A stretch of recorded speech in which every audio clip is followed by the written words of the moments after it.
বলতে পারো গতকাল রাত্রি থেকে সবার মধ্যে একটা টেনশন তো কাজ করছে। আমার আবার একটু বেশি টেনশন থাকলে বেশি ঘুম পাই, তো ঘুম থেকে উঠেছি বেশ দেরি করেই। ঘুম থেকে উঠে সব একে একে কাজগুলো করে নিলাম, ঘর পরিষ্কার করে ঘর ঝাড় দিয়ে ঘর মুছে নিয়েছি। দুটোকে দেখো, দুজনের আজকাল একটু বেশি ভালোবাসা বেড়েছে। ক্যামেরার সামনে কেমন ভাবে তাকিয়েছে দেখছো, একটু লজ্জা শরমও করে না। তোকে আমি এত বলেছি যে পালিয়েই গেল আমাকে দেখে। একটা কাকু টোটো ভর্তি করে বিক্রি করছিল কলা। কলার কত দাম, বাপ রে।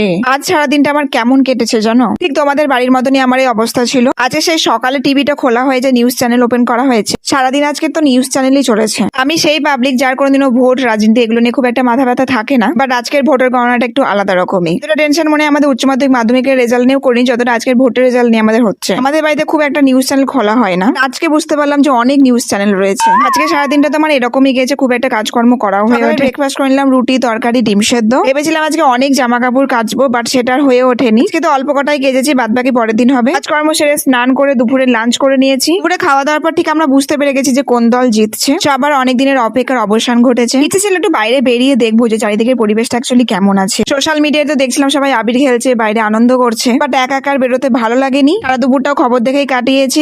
সন্ধ্যাবেলা একটু এক্সারসাইজ করে নিলাম, রাতে ডিনার করে নিয়েছি, স্কিন কেয়ার করে নিয়েছি, কিছু জামা কাপড় ছিল সেগুলোকে গুছিয়ে নিলাম। আমি বই নিয়ে বসেছিলাম সেই 10টার সময়, এখন রাত্রি 11:30 বাজছে। ভেবেছিলাম ঘুমিয়ে যাবো, বাট ঘুম আর আসেনি। 10:30টার পথে সে শুরু হয়েছিল ঝড়। এখন রাত্রি 1:30 কি 2টো বাজছে, এখনো বাইরে টিপ টিপ করে বৃষ্টি পড়ছে আর আমার চোখে একটু ঘুম নেই।